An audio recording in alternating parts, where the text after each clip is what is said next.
அனைவருக்கும் வணக்கம். தொடர்ந்து ஆதரவளித்து வர அனைத்து அன்புள்ளங்களுக்கும் மிக்க நன்றி.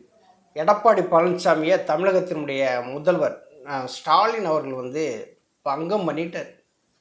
நீங்கள்லாம் பேசவே லாய்க்கு கிடையாது அப்படின்ட்டு சட்டசபைக்குள்ளே முதல்வர் ஸ்டாலின் பேசுகிறாங்க. எடப்பாடி பழனிசாமி வெளிநடப்பு செய்கிறார். அப்போ ஸ்டாலின் அவர்கள் சொல்கிறாங்க, தைரியமான ஆட்களாக இருந்தீங்கன்னா நாங்கள் பேசுகிறத கேட்டுட்டு நீங்கள் போங்க, உங்களுக்கு தைரியம் இருக்கா அப்படிங்கிறாங்க. திமுகவுக்கு இந்த குருட்டு தைரியம் எங்கிருந்து வந்தது அப்படிங்கிற ஒரு கேள்வி இருக்குல்ல. இந்த தைரியம் எங்கிருந்து வந்தது? தைரியமான ஆட்களாக இருந்தீங்கன்னா நான் பேசுகிறத கேட்டுட்டு போங்க அப்படின்னு சொல்கிற அளவுக்கு அந்த தைரியம் எங்கேருந்து வந்தது அப்படின்னா எல்லாமே எடப்பாடி பழனிசாமி கொடுத்த தைரியம் தான். வேற யாரும் கொடுக்கலங்க, எடப்பாடி பழனிசாமி கொடுத்த தைரியம் தான்.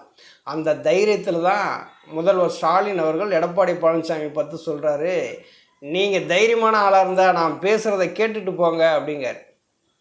எடப்பாடி பழனிசாமி வெளியில் செய்தியாளர் சந்திப்பு சொல்கிறார். ஆம்ஸ்ட்ராங் கொலையிலேருந்து தொடர்ந்து கொலை நடந்துக்கிட்டே வருது, சட்ட ஒழுங்கு பிரச்சனை சீரழியுது, 1000 கோடி ரூபாய்க்கு ஊழல் நடந்திருக்கு, இதெல்லாம் பத்திரிகை செய்திகளிலையும் இது சமூக வலைதளையும் வந்தது தானங்க, அதெல்லாம் உண்மை தானங்க, அப்போ நீங்கள் போடுறது பொய்யாவாக இருக்குன்னு சொல்லிவிட்டு செய்தியாளர்களை பார்த்து கேட்க ஆரம்பிச்சிட்டார். அப்போ சமூக வலைதளங்களில் என்ன நடக்குதுன்னு சொல்லி பார்த்து தான் எடப்பாடி பழனிசாமி அரசியலை பண்ணுறாரு. அப்படின்னா அவருடைய அரசியல் ஜெயிக்குமா? கொஞ்சம் யோசிச்சு பாருங்கள். எந்த காலத்தில் இருக்காருன்னு எனக்கு ஒன்றுமே புரியலை. சட்டசபைக்குள்ளே ஒரு எதிர்க்கட்சி தலைவராக எடப்பாடி பழனிசாமி பேசுகிறதுக்கு அனுமதி மறுக்கிறாங்க அப்படின்னு சொன்னால் அது இப்போ ஆளுங்கட்சியிலேருந்து தேர்ந்தெடுக்கப்பட்டவர் தான் சபாநாயகர். அவர் ஆளுங்கட்சிக்கு சாதகமாக தான் இருப்பாங்க. இப்போ யாருமே நடுநிலையாலாம் இருக்க மாட்டாங்க. அதிமுகவாக இருந்தாலும் திமுகவாக இருந்தாலும் ஒரு 10% ஒரு ஆளுங்கட்சிக்கு சாதகமாக தான் இருப்பாங்க. அப்படி எடப்பாடி பழனிசாமி வெளிநடப்பு போகிற அளவுக்கு என்ன நடந்திருக்கும்? இவர் இந்த பிரச்சனையெல்லாம் வெளியில் பேசுகிறாருல்ல, செய்தியாளர் சந்திப்பில் சொல்கிறார்ல, இதை ஏன் சட்டசபைக்கு உள்ளேயே இருந்து மிகப்பெரிய அளவில் பிரச்சனையை உண்டு பண்ணக்கூடாது, அமளியை உண்டு பண்ணக்கூடாது?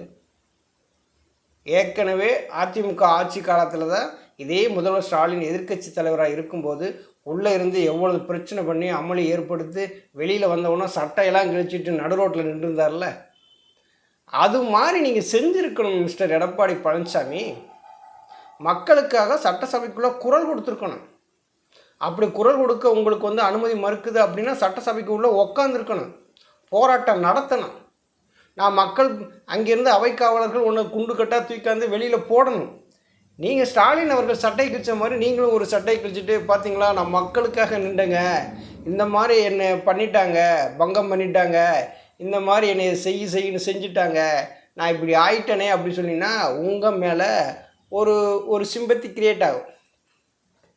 சும்மா அதை ஏதோ சொல்லுவாங்கள்ல, சத்யராஜ் படத்திலோட சொல்லுவேன், போடினடையா போகிறவர அப்படின்னு ஒரு பாட்டு இருக்கான். அதே மாதிரி தான் பொடிநடை அப்படியே எடப்பாடி பழனிசாமி கிளம்பி வந்துட்டார்.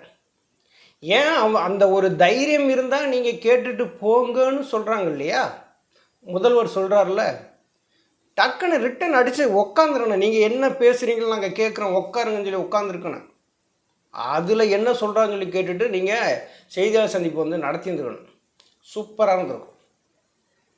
இப்போ ஏன் அவர் உள்ளே ஏன் முதல்வர் ஸ்டாலின் சொன்ன உடனே எடப்பாடி பழனிசாமி உள்ளே உட்கார வரல அப்படின்னு தெரியுமா?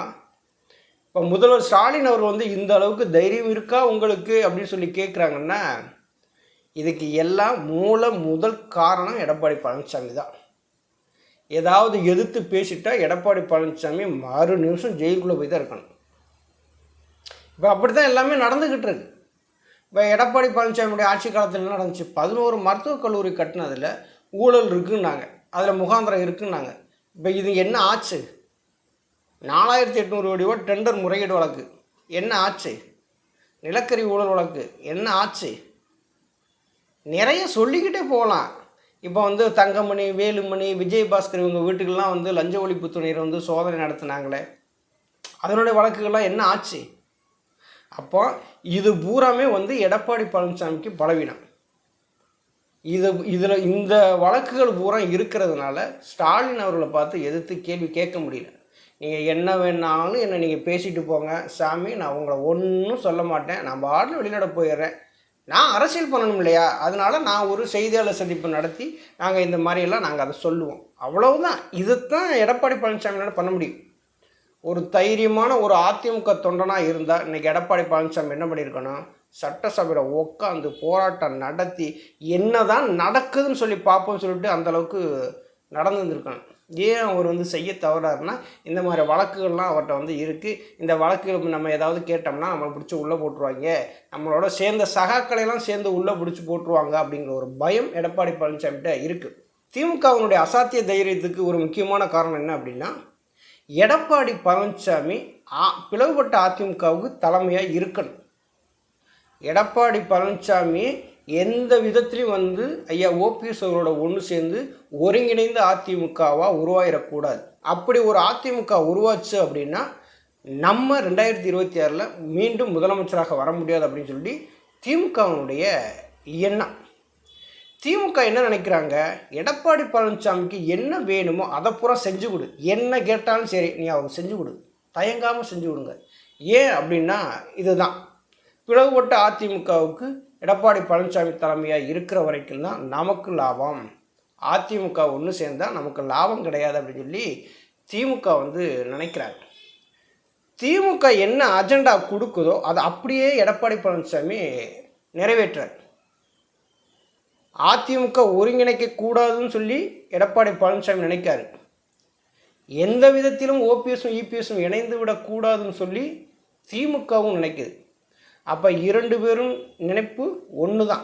அப்போ எடப்பாடி பழனிசாமி என்ன செய்வார், திமுக நீங்கள் எது வேணாலும் என்னைய சொல்லிட்டு போங்க, என்ன வேணாலும் கேலி கிண்டல் அவமானம் எது வேணாலும் செஞ்சுட்டு போங்க, அதை பற்றி எங்களுக்கு கவலையே இல்லை அப்படிங்க.